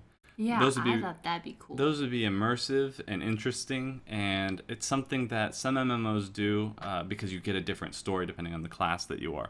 So you have a story for your character for the job, but with Final Fantasy XIV, it's like one size fits all. Agreed. And I don't always like that. It's difficult to do, and it would be really hard pressed to do it, in my opinion. And I think that Square needs to throw them a bone and actually give them the resources to make this amazing, because they've already got over 6 million players. Hopefully that means active. That's a legitimate number. It's what they've been advertising on the Stormblood promos.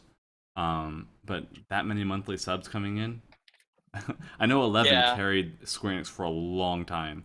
At Well, least that's the information that I heard. And then they keep being well, like, "Well, we're 11 gonna had a do bit it of with a this hype." 11 was a bit of a precarious scenario. I completely agree with you on that, but the main thing overall is 11 was a bit of a self-sufficient game. Square Enix kind of just gave them their budget and let them do their own little thing, and it was just a nice cash flow for Square Enix over the years, but they didn't really give them anything like a big bone saying, go make this game amazing. They kind of just gave them what they needed to get by, and they even pulled some people from 11 to help with 14 and so on, and then 14 for 15 and all of that. And honestly, let's just look at the straight facts here. People have been trying to make a WoW killer for years. It has been a thing that's been ongoing for the past 8 years, at least, of people trying to make WoW killers. And almost every single one has absolutely failed. And the majority of MMOs on the market that have been subscription based have usually died off of the subscription model after about a year. Guild Wars is one of the few that didn't require one, but it's fluctuating at times because people will go back when they want to play it. But other than that, for subscription games, ESO, its subscription model died. I know that the game is popular now, but the thing is, its subscription model still changed. Another one being SWTOR, it tried being the WoW killer. Its subscription model died. It went to free to play with an optional subscription. Final Fantasy is the only MMO today that is of significant size that has managed to keep the subscription based model and go toe to toe with WoW to the point where even WoW has taken notes from Final Fantasy going, oh snap, we should do this. Because if you Yeah. go to WoW and look at the artifact system, it is a Mhm. 1-for-1 copy / inspiration from what Artifact was in Realm Reborn. Square Yeah. Enix needs to realize that they do have something that might not be a WoW killer, but can completely contend with WoW's massive player base and Oh yeah. fandom. 14 They're has the potential to literally match WoW, maybe not exceed it, but able to be a viable alternative and make them a lot of money. But they need to get out of the mentality they had with 11, which is keep the current team or take from it and give them a small budget and just let them make you money. They need to give all that they can, that they are able to make the game massive, give the devs whatever they need to make the game beautiful, and that alone will pay off in the end. Yeah, well, I remember at least with the Heavensward expansion that there was a WoW expansion at the same time, but the WoW expansion ended up crashing or something. Yeah. Like people were not as hyped Legion about Was it. it Legion that tanks, and then they brought out Draenor? Yeah, I just remember that Or was that's it the other way around?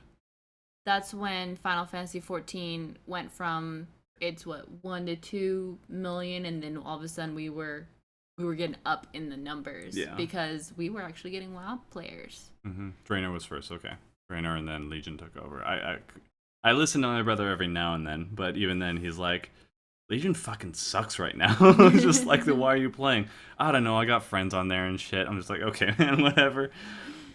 I mean, I played Legion, and the only thing that I rather disliked about it was Legion is very, very RNG based, and a lot of people in specific, actually, Craig actually even mentioned that he realized that the game essentially at one point, if you play it for long enough, will break you down and make you accept RNG even if you hate it. It's the only thing I didn't like about Legion. Korean MMOs. I mean, that's grind and not RNG. They're Uh-huh. not really. I mean, they usually are hand in hand, but RNG can be that guy where, hey, I've been fate grinding for 1.5 minutes on 2.2's release day. Hey, look at that, but I've been here for 21 hours. Yeah. I will find you and murder you. One thing that I wanted to get to, bring it back to the healer discussion, Larry wanted to know, Seebass, if you want more healing checks for healers in fights and raids, or do you want more opportunities to DPS? How do you want to be challenged as a healer? Honestly, I've never particularly liked DPSing as a healer. I feel like it's not part of the role description, and that a good healer should shine by doing what they do best. And Creator was a bit of a step in the right direction. Yeah, it was easier than the other raid tiers. But the thing is, though, if people made mistakes or someone died, if your healers were good enough, they could keep you alive through things that you shouldn't get through. Yeah. And that's how healing should be. If your healers are good enough, they should be able to give you that flexibility to recover from what would be a wipe. So I think that they should maybe not so much do insanely intense healer checks, because that's how Gordius was, and that was absolutely awful. But they should make it interesting, and to where if things are punishing, if your healers are good enough, they can reduce that punishment and get you off the ground and put you back in the fight. Because a good healer will make it so that you can go further than you would have without them. Yeah, we'd actually have a real role in the party, not alternative DPS.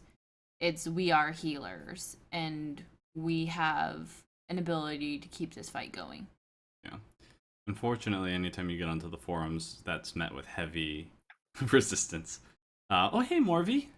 I'm the worst person ever. This is like the third stream thing this week that I completely forgot about it at just the right time. Oh, okay. Or I was trying to let you know. I was like, no, Morvy wanted to be here. I didn't even have my phone next to me. What is wrong with me?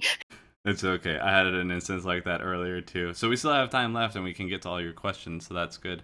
Sure. Larry wanted to ask Yuni that as well, because you went AFK with Baby for a second, then we'll pass that on to Morv. The question being, how do you like being challenged as a healer? In raids, do you like more healing checks, or do you like being challenged to DPS as well? What is your take on it? So, I'm in consensus with Seebass, but in regards to how I would like to be challenged as a healer is I would like to, as a scholar, I have AoE heals, but I like the focus healing on tanks. So, tanks may not like this, but I like the heavy damage on tanks because I'd rather be healing a tank than healing the whole party. Because that just, in my mind, I'm like, I see one person out of the whole party that's that low, that didn't, like, get quite in the AoE, and it just drives me crazy. So I would like to just be focusing on my tanks. Oh, triggered. Steve, I'm going to murder you. Right? You see that? Summoners and their absolute obsession with being out of heal range. It does not increase their DPS. Stop. No, to be honest, it's not the summoners that always get to me. It's the black mages that do it the worst, and I'm married to one.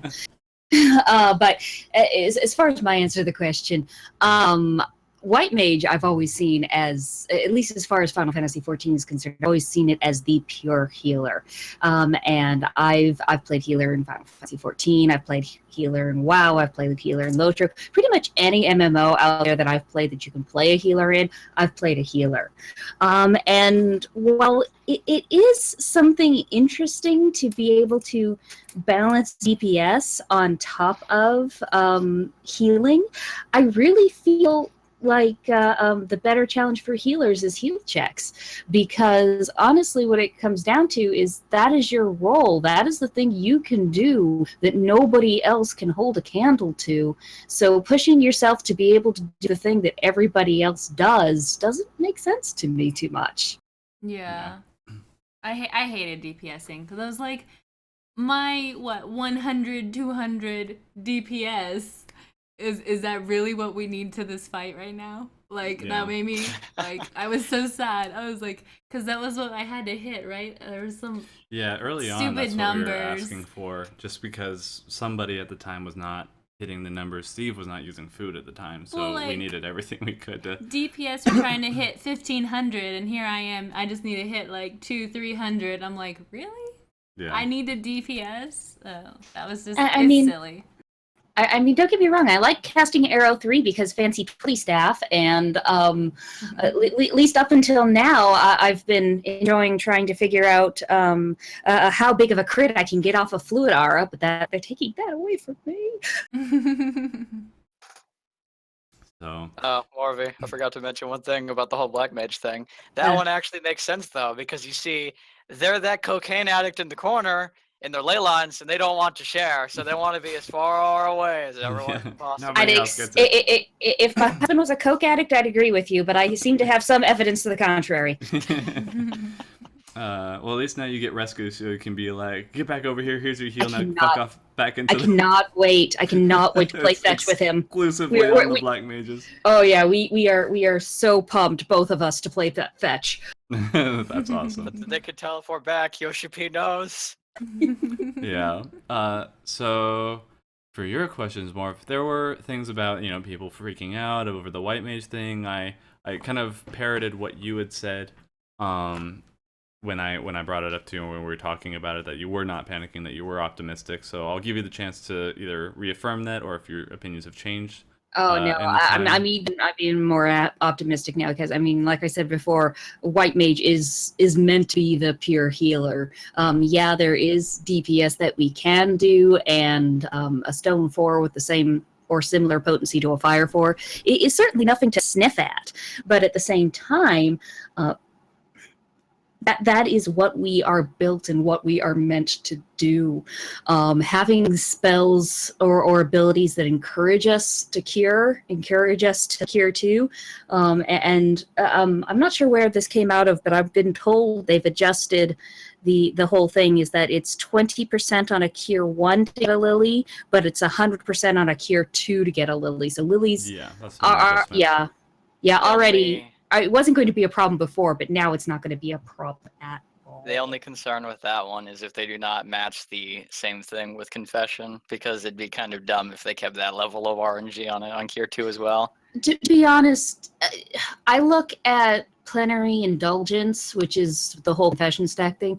Plenary Indulgence I look at as just an extra free AoE cure, and it's only really going to affect the people who have been taking damage and therefore need the extra healing anyway. So there's no real reason in my mind not to have that on cooldown, much like there's no real reason not to keep Tetra on cooldown.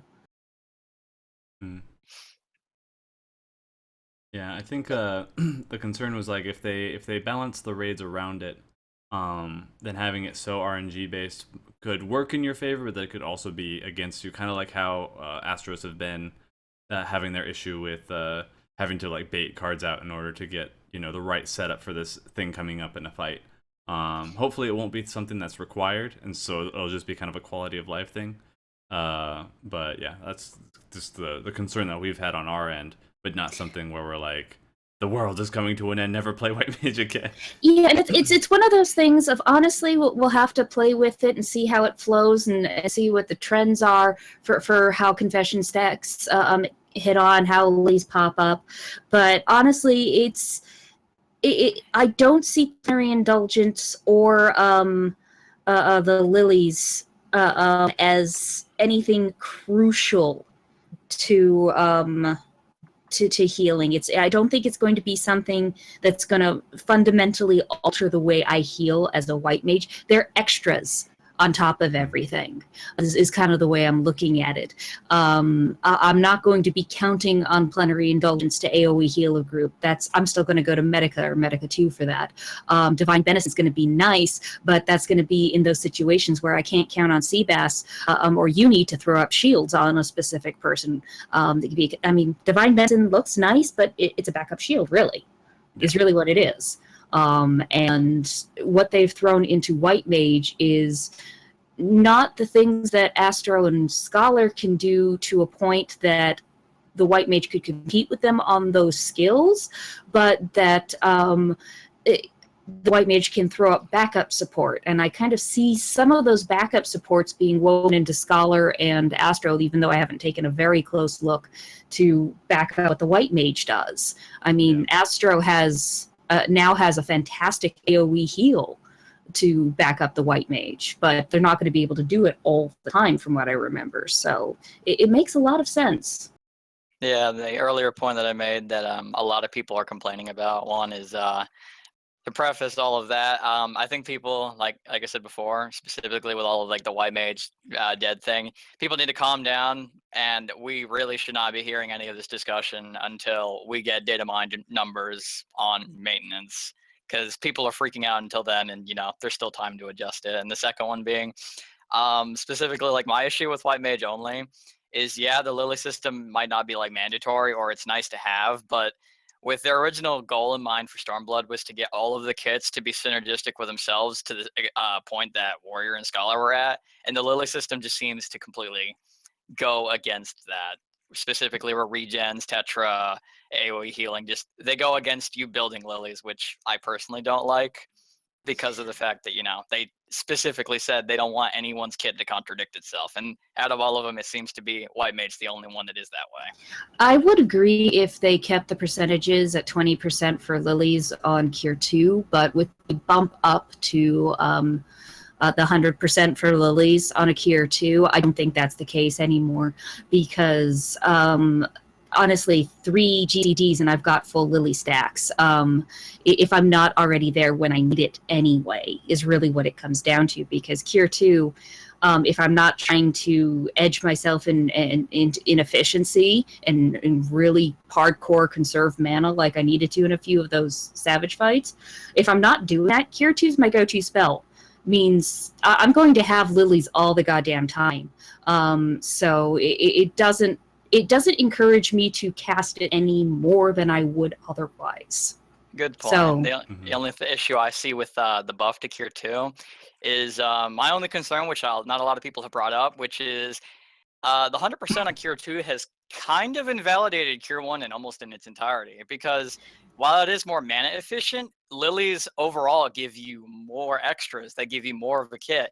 Why would you spend that little bit less mana and do a smaller heal with a RNG strap to it when you can just take the hit to the mana and just be like, well, now I can get an extra lily, and that's an extra shield, an extra big heal. You'd have to have Savage fights with some really extreme demands on healer mana, which tells me, with the way this is going through here, with the backup buffs between healers for healers to support each other that they've thrown in here and things along those lines, that tells me a lot of heal checks are coming. Hi.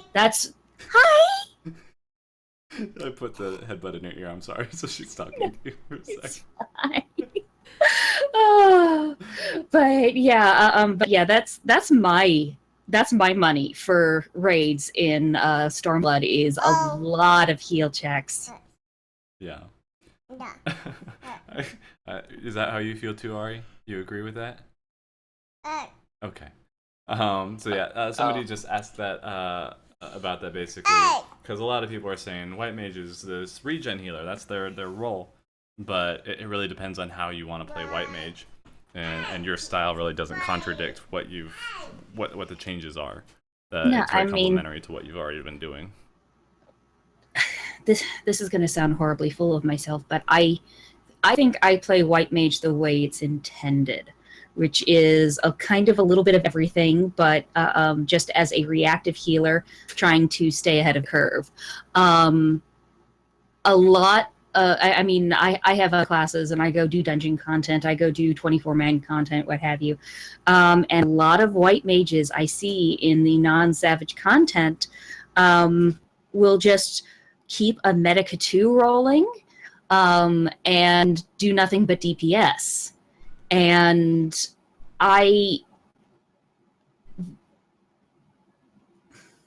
it works if you don't completely get in the zone, but it's so wasteful. And if you have an inexperienced tank, well, good, congratulations, White Mage, you're tanking.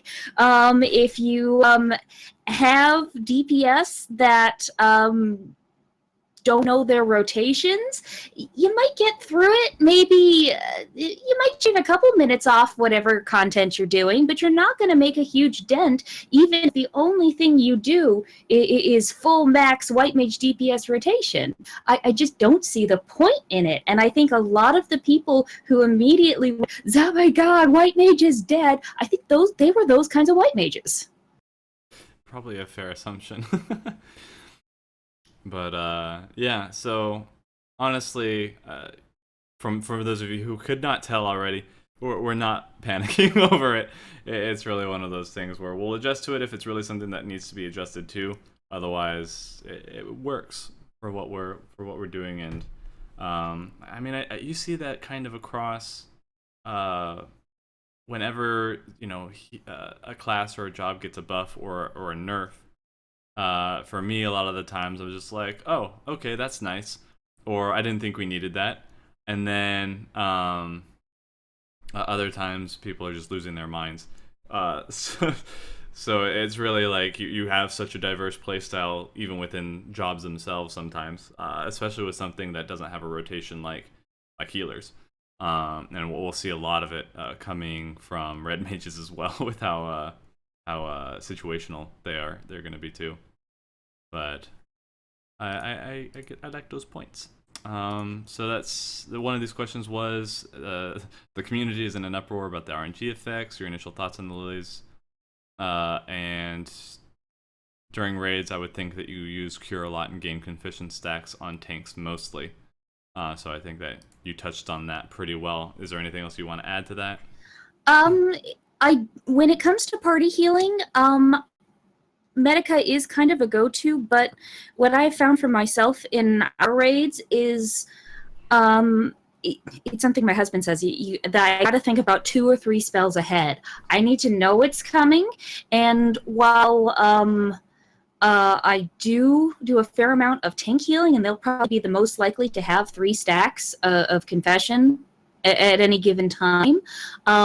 If I know it's not raid damage going out, if it's just somebody's going to take a hit, I don't bother with Medica because it's so wasteful that they will get spot heals. They will get confession stacks. And like I said before, the people who are going to get healed by Plenary Indulgence and get those confession stacks are the people who are taking damage anyway. Yeah, that makes sense. Next one says, Morv, Eno-chan or insert whatever Red Mage has. I have not seen exactly what Red Mage has yet. I haven't kept up on the information, so I can't make a fair decision. Fair enough. I think what was the Red Mage doesn't really have a stance buff. It's more of based on your gauges is how you kind of figure out your rotation. So white magic spells, which are the stone, arrow, and all that, fill up your white mana, and then thunder, fire, raise your black mana, and then based on your melee combo that you do, whichever one's higher, use the opposite, and then you get an automatic second spell into that. But it's not like a buff like Enochian. So I don't think they're comparable. But I mean, are you more interested? Let's twist this a little bit. Are you more interested in Red Mage, or are you sticking with your Black Mage roots? I'm definitely interested in Red Mage. I think, well, obviously the White Mage will hit 70 first, but I think Black Mage will probably hit 70 before the Red Mage does. Fair enough. And the Crafters before both of them. Right? Yeah. We've definitely got all those buffs, those level 3 buffs, ready to go as soon as that happens. The first question was from Z Thaldora. This last question was from Ray Nasako. This question is from Dusk of Twilight. How much do you guys honestly think that there will be enough, or do you guys think there will be enough time for a major change to White Mage, if there even is a possible change at all? So I'm guessing they're thinking that if White Mage is in a bad spot, do they have enough time before the expansion to fix it, or how long do you think it'll take? At T minus 10 days? Oh, heck no. Nor do I think they're going to. Yeah, I'm a bit jaded when it comes to that. So I'll let more finish your point first. If there are any changes that they intend to bring to White Mage or to any class, honestly, we're not going to see anything sooner than 0.1. That's just the way this works. Yeah, I think that's a good estimation too. Yeah, they definitely want to see how it plays in raids and fights. Pretty much what Drax said. From how they handled Astra in 3.0 all the way up until 3.4, I would say that the dev team is simply too undermanned in order to get something off like a major rework of a class. At most, what they'll do is they'll adjust slight numbers and put band-aids on. They'll change proc chances. They're not going to completely rebuild the Lily system ground up. They'll just make it so that, it's not awful in sense of RNG if they're going to do anything. Yeah. And then let's see. Luficia asks thoughts of the White Mage changes, and do you think it's bad, or if the community is overreacting? And I think you kind of touched on this, but totally overreacting. Yeah. So that's seems to be the general consensus here. I know that a few people within either the Discord or our group kind of went along with, oh no, I don't know about this, and people are saying it's bad, therefore it must be bad. And then everybody else like, not really. It's nothing to worry about. So yeah, I mean, I saw somebody say in the chat here as it went by, it's like, yeah, most of us just don't care about the meta anyway because we don't raid. And I'm like, yeah, I understand that entirely. But when you go on and you read rants about this is good or this is bad, that's coming either from somebody who's just parroting something or somebody who knows the meta. yeah, and that's a big part of like kind of what I was talking about when I was discussing how to constructively critique something, because people just freaking out, you have to give substantial evidence for it, because otherwise people are just going upon just conjecture based on like, oh, we don't like white mage anymore. Well, why not? Because this person said it was bad. Why did they say it was bad? Because this thing sucks. But why? I don't know, it just does. It's like you have to have some sort of substance behind why you think something is good or bad, and then when people know what that is, they can either change it or explain why you're misunderstanding it or why it's staying the way that it is, kind of a thing. Yeah, I mean, I remember I saw the abilities of what White Mage could do before I heard the whole "oh my god, White Mage is dead" thing. Yeah. I mean, I sat there, I saw the skills, I thought out where would I fit that into a rotation? What does that mean? What does that do? And I put that all together with my rotation with what I do currently. And aside from the loss of fluid aura damage, I kind of looked at that and said, that looks like sex on a stick. And then everybody was like, oh my god, White Mage is... And it caught me so off guard, to be honest. Yeah, well, I mean, even hearing that, oh, Monk now has more utility, can't play Samurai, even in like kind of a joking passing, that to that level, I was like, the hell are you talking about? And then, you know, to have it, I can't imagine how it is, having people like wake up one morning and then everybody's saying, your job is dead.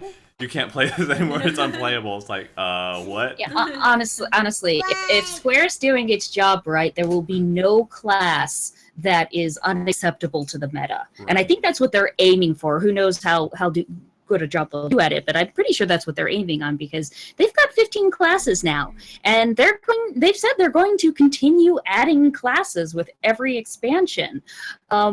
If they put themselves into a situation from a game design standpoint where they completely invalidate a class, that's not a good thing. Yeah. So what we really need to strive to do, and what I think they're trying to strive to do, is to make sure that every class is viable within its role. Right. I have to agree with what Larry said. Yeah, I was going to bring that up. Basically, people listening to the world's first raiders talk about the meta, and then take that as the gospel for how to play. That's what you're referring to, right?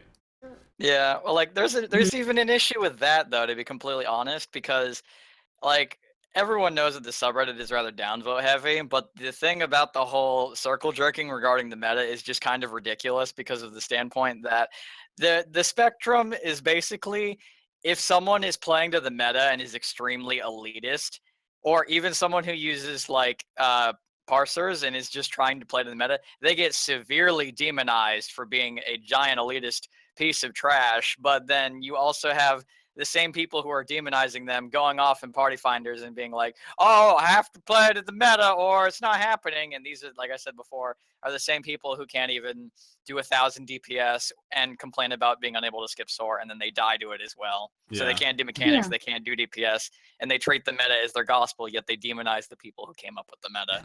And I honestly think with Final Fantasy XIV, the way we really ought to be looking at it is not that there is the meta, but that there are many metas. Because, I mean, Alexander proved that to me. I mean, we found a way as the Nest Rating group to find a way that those fights worked for us, that worked with the abilities we had and the skill level of the people we had. We found those ways.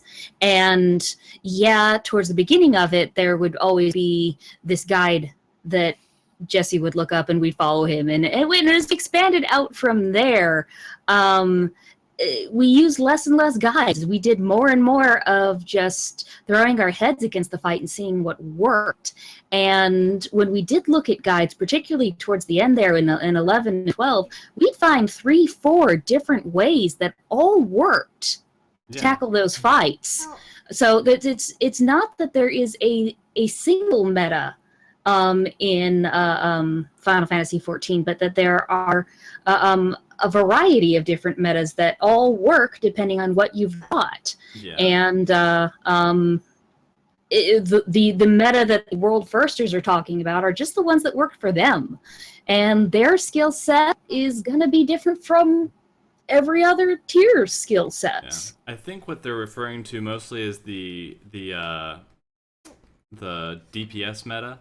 Like as far as what classes go together having the best synergy and puts out the most DPS damage potential, so that they can clear the fights faster. This is for like world firsters and people who are only worried about speed, only worried about that.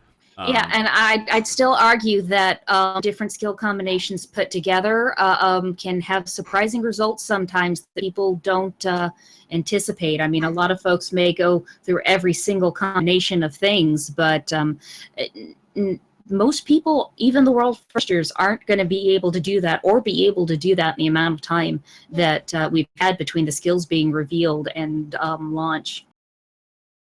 Yeah. And I don't want people to take this as we're downplaying what the world firsters do or what they say. It's not their fault that people are taking their words and skewing them. And it's not their fault that people are being assholes because of it. They're them talking about what they've found, what they have gone through. That's what's important to them. That's how they enjoy the game. And they have a lot of validity because they're doing a lot of that, whether or not it's the theory crafting or putting it into practice. The whole point that we're trying to make here is that you don't have to just follow what that is. You know, you don't just have to follow what they're doing. You can make anything work as long as you apply it. And not everything is going to be as effective in some ways, but yeah. I know a lot of people are not liking the use of meta here, but I mean, when you talk about different games, you say there's the tank meta, the healer meta, the DPS meta. At least when you're talking about things like Overwatch or League of Legends or things like that, where the games have different roles to fill. Whenever you go into Final Fantasy XIV, at least when I assume meta is like, this is the most optimal that people have found through crunching all the numbers, and if you're playing it exactly the way that you should in the exact optimal way, you're gonna get this done super quick. But what we're applying it to, or what Morv is, I believe, trying to bridge the gap here, because I see a lot of people pointing out that the meta, as they speak to it, is not necessarily whatever works, it's what the absolute total best is, and that's their definition for it. The problem with saying that, even if that was its original intention, what it is taken to be is quote-unquote the right way, the only acceptable way to do things. And my point is that there are other acceptable ways to do things, and people should not be screaming gloom and doom because it's not what one person said might be the right way. Exactly. Well, let's see. We are getting close to time here. I started 11 minutes late, so we got a couple minutes. Let's pick a fun one here from the Twitter, and then we'll end off on that. Yuni's gonna get back in here. Let's see. This one just asks this or that, but I'm gonna change it up a little bit. A Dark Dashing asks Samurai or Red Mage. I'm gonna switch that up and say Samurai versus Red Mage. Who would win? Seebass, go. I mean, both of them neither have healers or tanks in their party, so both of them will lose. Morv. I'm sorry, I missed the question. Samurai or Red Mage, who would win? If Red Mage got the drop, he'd win. Otherwise, Samurai, probably. If Red Mage got the what? You cut out for a sec. If he got the drop. Oh. If he got the drop on the Samurai, he'd win. Larry, you're not in this. You don't have your answer is invalidated. How about you, Uni? I only say red mage because they have an ability to get health back. Does samurai have anything like that? We have 2 abilities. We can take Second Wind, and then there's Open Eyes. I don't know, because they have their... They have very cure, but samurai can stun them out of that. And the burst potential. But they can get it instant cast. No, but I'm talking about like they can interrupt that or silent. I don't know. It Just can't like interrupt instant. I think that the cast times would. Yeah, I think you can get instant with. Yeah, I mean, but they have to get 1 cast off first. Yeah. So I don't know. I'm leaning red mage. I'm leaning red mage. Larry and I will have this fight later on. We might do something on.